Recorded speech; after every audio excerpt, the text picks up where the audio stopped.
This is elevator 15 at the Crawford Building in UPMC McKeesport, Pennsylvania. Lantern stays lit. This one's an original, but it must have left, maybe not. This one's 15 there. This one's a 67 use Otis. All ones were replaced with the 90s EPCO or Schindler, but inside's still original. It's kind of cold in here.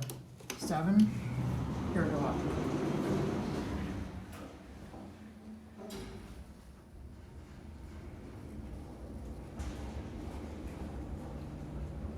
I think this one's faster than the Westinghouse Schindler Iconic one. Vibrating. Here at 7. Definitely runs like an old Otis.